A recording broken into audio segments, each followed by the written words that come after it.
Okay, everyone. Um, a few things I want to talk about today, right?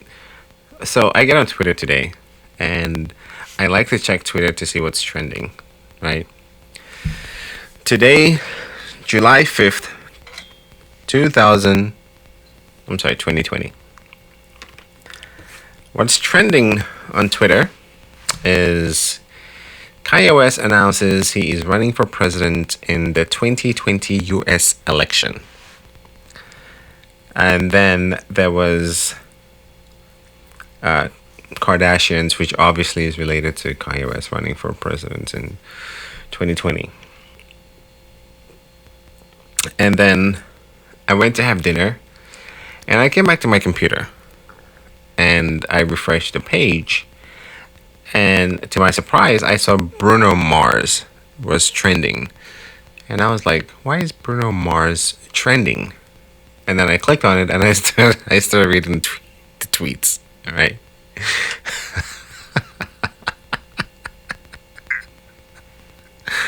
So apparently, the White House had a 4th of July celebration that they had a white guy singing Uptown Funk You Up.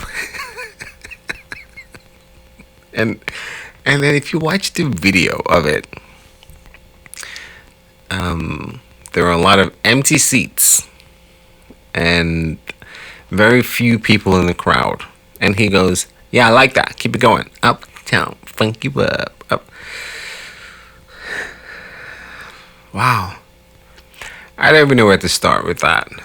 Because if there's one thing I know about entertainment and people that create music, you don't get the real feeling of the music if it's not the real artist that's singing the song.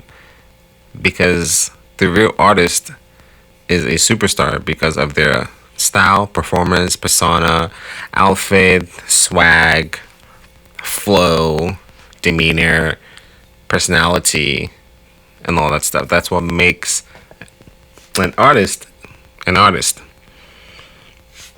And I just thought, looking at the video, I'm gonna see if I can get an audio so I can plug it in into this podcast somewhere. But looking at the video of the White House celebration of July 4th, it is the most pathetic thing I've ever seen. And funny enough, 5 years ago, in 2015, the Obamas had the real Bruno Mars perform, which was incredible. A lot of people showed up. It was fun. The Obamas thanked the crowd and asked them if they were having fun. And you can just feel the energy. And then when you compare those two videos, you can clearly see the energy was different. I keep laughing because I keep remembering the video of the current 2020 July 4th White House white guy singing Bruno Mars. The video is so funny.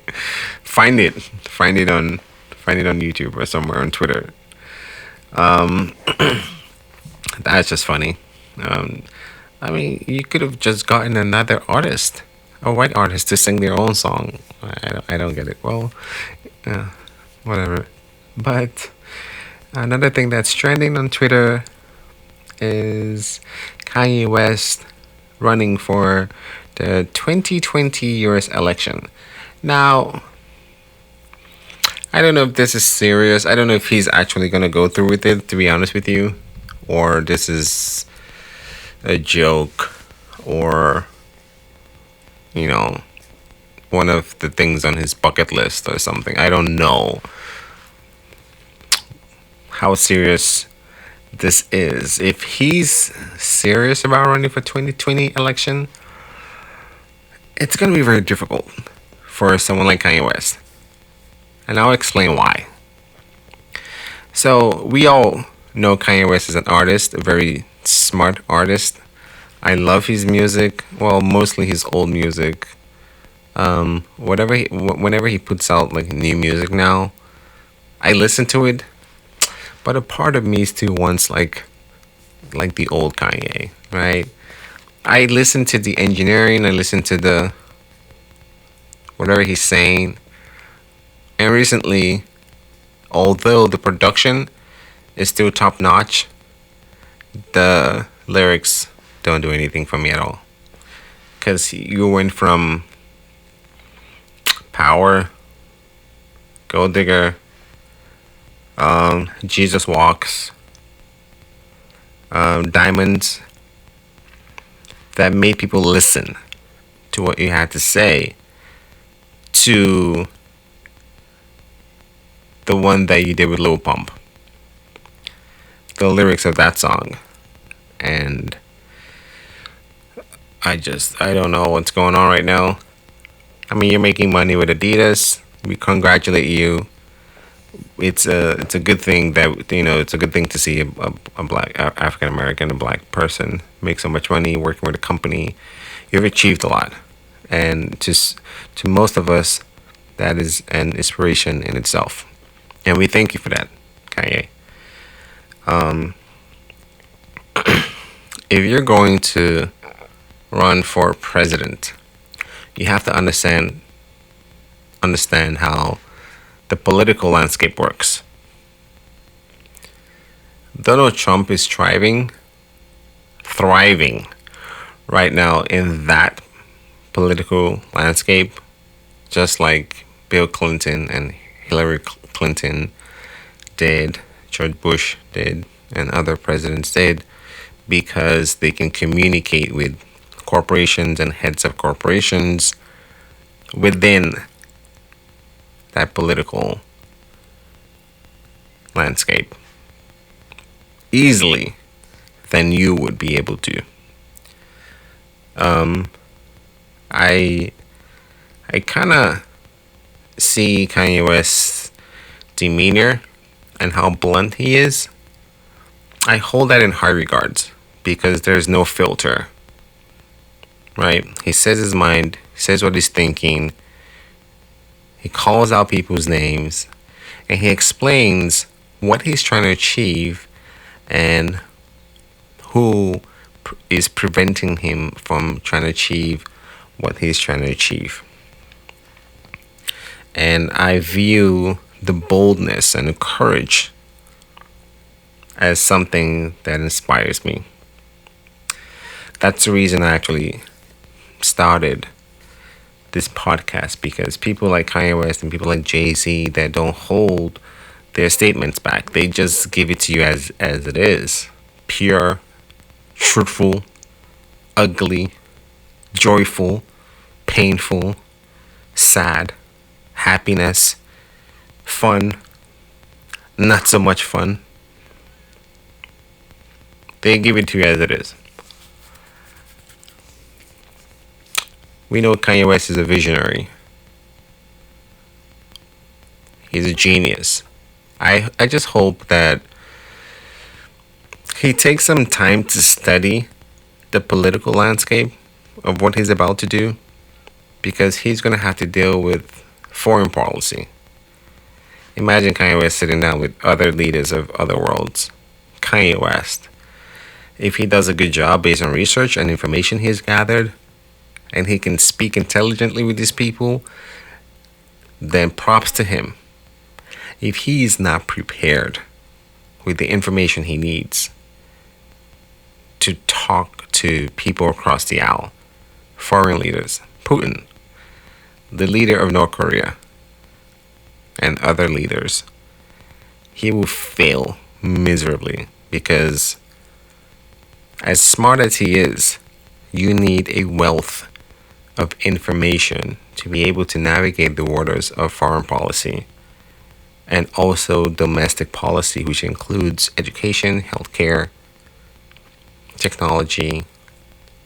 And I know, we all know, that he means good for the people. But then we should also ask ourselves, Kanye West is making $1.3 billion with Adidas.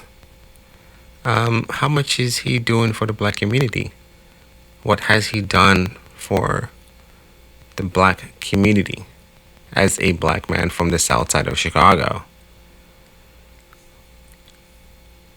If you haven't done much, so is your running for president or your chase of fame or your pursuit of popularity, is it just like some stunt to get you more, to make you become more popular, make you more money? What is it?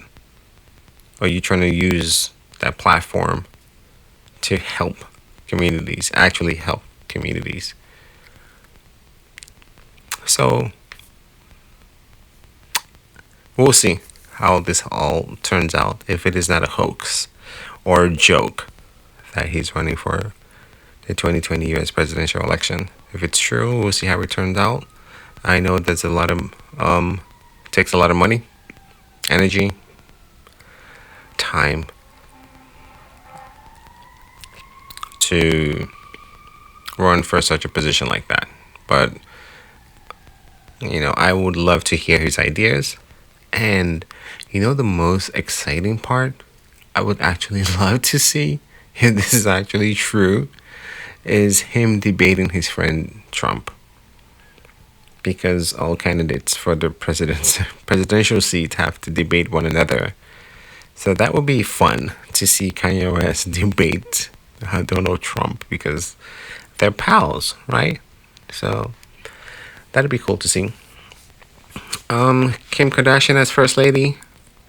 As much as I love Kanye West and I respect him, Kim Kardashian as first lady, I don't give to shit. I don't give to s's about that. I don't care about that. I don't think it's a good fit. I respect her as a woman. I respect her as the wife of Kanye West. I respect her as a mother. I feel that she is successful and she takes care of her family and she does what she can, or what she can do to make the family more successful and stuff like that. But based on how she became famous in correlation to her being first lady, that I don't really care about. It's not a good fit. It's not a good representation of what young women and what young ladies should aspire to become. But she should still do what she does. Her reality shows, her hustle, whatever she needs to do for her family. We beat her well in those regards, and I beat Kanye West well in those regards as well. That's it for this episode. Tomorrow we would see what's trending on Twitter and what's trending online, and come back with more information for you guys. So check out the next video, and please don't forget to subscribe to the channel. Thank you. Have a nice day. Bye.